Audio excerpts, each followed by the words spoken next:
cuma mau bilang kau itu sapu jantung, sapu nadi. Saya cuma mau deket koi, sesutra mau pergi cari yang lain karena senyaman dengan koi.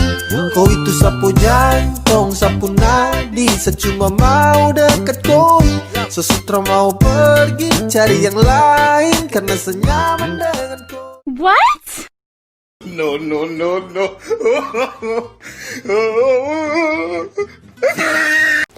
Nak buang minyak terpakai dalam sinki?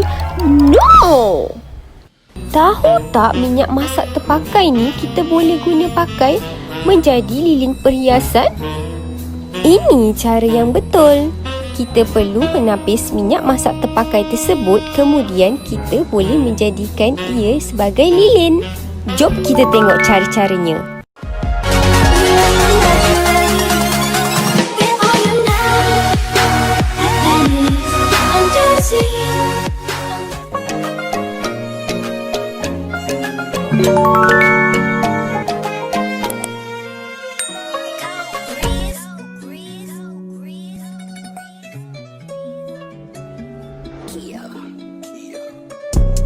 Met this pretty ting, nice to meet you, mucho gusto.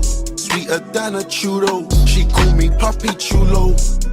Yeah, I'm single, baby girl, but how about you though? Tryna make you my number one, tryna make you my numero uno. Sweeter than a churro, she call me Papi Chulo. Yeah, I'm single, baby girl, but how about you though? Tryna make you my number one, tryna make you my numero uno. Sweeter than a churro, she call me Papi Chulo. Yeah, I'm single, baby girl, but how about you though? Tryna make you my... Okey, jom kita tengok bahan-bahan yang diperlukan untuk membuat lilin. Kami menggunakan 4 bahan tambahan yang berbeza di setiap lilin. Bahan lilin pertama, kami menambahkan pewarna makanan. Bahan lilin kedua, kami menambahkan serbuk bancuan kopi. Bahan lilin ketiga, kami menambahkan pewarna krayon. Dan bahan tambahan lilin keempat, kami menambahkan pelembut pakaian. Minyak masak terpakai boleh digunakan? Ada pun bekas cantik yang boleh dijadikan lilin. Kita letak tepi dululah. Boleh juga ambil guli sebagai perhiasan. Nak buat lilin kan, kita mestilah ada sumbu. Bagi bahan tambahan lilin pertama, saya letakkan pewarna makanan dalam lilin saya.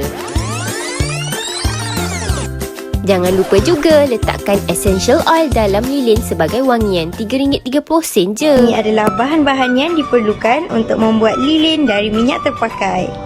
Pertama, kita perlu ada minyak terpakai, serbuk kopi, sumbu, bekas terpakai dan juga batu kerikil sebagai hiasan. Okey, first kali kita akan gunakan minyak masak terpakai, garam, guli dan bekas kontainer. Bahan dia adalah minyak masak terpakai, bekas kosong, batu kecil, benang atau sumbu, pelembut pakaian dan lighter.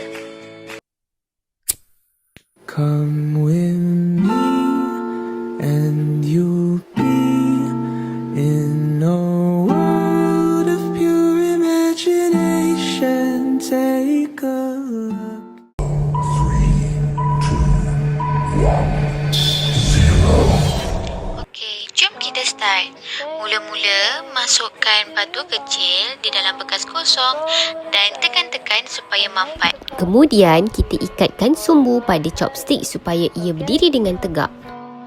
Seterusnya, kita boleh letakkan minyak. Masukkan pewarna makanan. Ini adalah merupakan bahan tambahan untuk lilin pertama. Bagi bahan tambahan lilin kedua, kami menggunakan pewarna krayon, tetapi kita perlu double boilkannya dulu. Ingat, Akan masukkan minyak ke dalam krayon yang dah direbus tadi. Kemudian kita akan gaul supaya krayon tersebut tak kelampi. Kita gaul sampai smooth. Kemudian kita masukkan campuran minyak dan krayon yang kita dah gaul tadi ke dalam bekas yang kita dah pilih. untuk bahan tambah lilin ketiga, kami menggunakan serbuk kopi. Mula-mula Kita pancurkan sedikit kopi, gaul sehingga sebati. Seterusnya, masukkan kopi yang kita telah bancur tadi sebagai aroma lilin kita. Bagi bahan tambahan lilin keempat, kami menggunakan pewangi pakaian. Masukkan pewangi pakaian dalam minyak masak terpakai biar lilin tu jadi wangi sikit. Seterusnya, masukkan campuran tersebut dalam bekas yang berisi batu kecil tadi. Dan tada! Dah siap! Inilah hasilnya.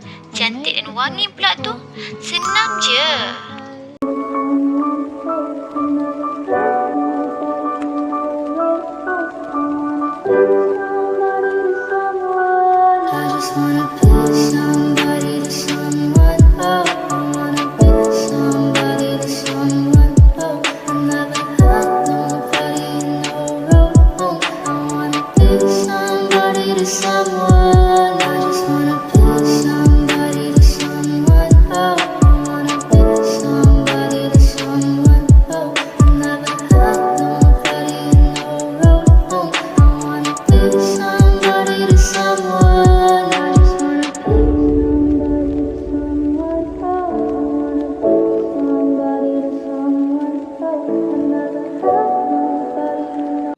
Selamat mencuba kawan-kawan.